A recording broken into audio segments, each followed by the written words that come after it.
Assalamualaikum warahmatullahi wabarakatuh. Nama saya Aulia Hidayah. Di sini saya akan mempresentasikan bab 9 mengenai hak asasi manusia. Hak asasi manusia adalah hak-hak yang telah dimiliki seorang sejak lahir dan merupakan pemberian dari Tuhan. Dalam unsur-unsur hak asasi manusia awalnya tertuang dalam Deklarasi Kemerdekaan Amerika Serikat dan tercantum dalam Undang-Undang Dasar 1945 Republik Indonesia, seperti pada pasal 27 ayat 1, pasal 28 ayat 28, pasal 29 ayat 2, pasal 30 ayat 1, dan pasal 31 ayat 1.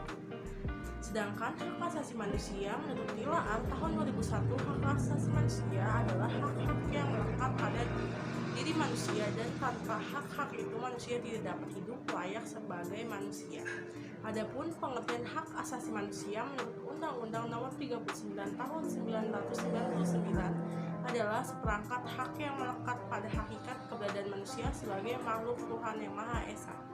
Contoh hak asasi manusia atau HAM yaitu hak untuk hidup, hak untuk memperoleh pendidikan, hak untuk hidup bersama-sama seperti orang lain, hak untuk mendapatkan perlakuan yang sama, hak untuk mendapatkan pekerjaan. Dan selanjutnya ada sejarah hak asasi manusia di dunia.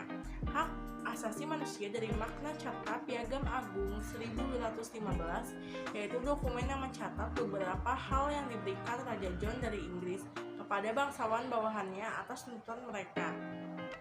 Naskah ini sekaligus membatasi kekuasaan raja tersebut.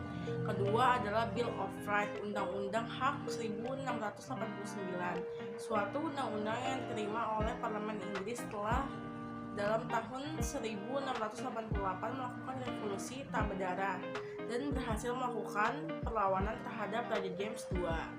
Menyusul kemudian di American Declaration of Independence of 1776 dibarengi dengan Virginia Declaration of Rights of 1776, seterusnya pernyataan hak-hak manusia dan warga negara 1789. Selanjutnya Bill of Rights, undang-undang hak disusun oleh rakyat Amerika Serikat pada tahun 1789. Bersamaan waktunya dengan revolusi Perancis, kemudian naskah tersebut dimasukkan atau ditambah sebagai bagian dari Undang-Undang Dasar Amerika Serikat tahun 1791. Konsep hak asasi manusia menurut Undang-Undang Nomor 39 Tahun 1999.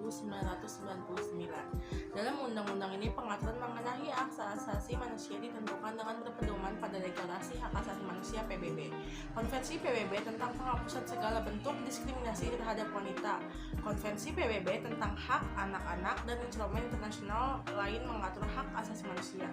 Materi undang-undang ini disesuaikan juga dengan kebutuhan masyarakat dan pembangunan hukum nasional yang berdasarkan Pancasila, UUD 45, dan juga TAP MPR RI nomor MPR 1998. Hak-hak yang tercantum dalam Undang-Undang Nomor 39 Tahun 1999 tentang hak asasi manusia terdiri dari hak untuk hidup, hak untuk berkeluarga dan melanjutkan keturunan, hak mengembangkan diri, dan juga hak memperoleh keadilan, hak atas kebebasan pribadi, hak atas rasa aman, hak atas kesejahteraan, hak turut serta dalam pemerintahan, hak wanita, dan juga hak anak. Persyaratan umum tentang hak-hak asasi manusia tertuang pada pasal 2 dan sampai pasal 30. Pada pasal 2 menyebutkan setiap orang berhak atas semua hak dan kebebasan yang tercantum di dalam persyaratan ini tanpa pengecualian apapun, seperti ras, warna kulit, jenis kelamin, bahasa, agama, politik, atau pendapatan yang berlainan, asal mula kebangsaan dan kemasyarakatan, hak milik, kelahiran, ataupun kedudukan lain. Pasal 3 menyebutkan setiap orang berhak atas penghidupan, kebebasan, dan keselamatan individu. Pasal 4 menyebutkan tidak seorang pun boleh diperbudak dan diperhambatkan perbudakan dan perdagangan budak dalam bentuk apapun mesti dilarang. Pasal 5 menyebutkan tidak seorang pun boleh disiksa atau diperlakukan secara kejam, memperoleh perlakuan dihukum tidak manusiawi, dan direndahkan martabatnya.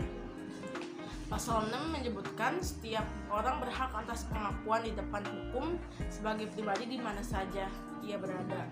Pasal 7 menyebutkan semua orang sama di depan hukum dan berhak atas perlindungan hukum sama tanpa diskriminasi. Pasal 9 menyebutkan setiap orang berhak atas bantuan yang efektif dari pengadilan nasional kompeten untuk tindakan pelanggaran hak-hak dasar yang diberikan kepadanya oleh undang-undang dasar atau hukum. Pasal 9 menyebutkan seseorang pun boleh ditangkap, ditahan atau dibuang dengan sewenang-wenang. Tidak boleh. Pasal 10 menyebutkan setiap orang dan dalam persamaan yang penuh berhak atas pengadilan yang adil dan terbuka untuk pengadilan yang bebas, tidak memihak, dan menetapkan hak-hak kewajibannya serta dalam setiap tuntutan pidana yang dijatuhkan kepadanya.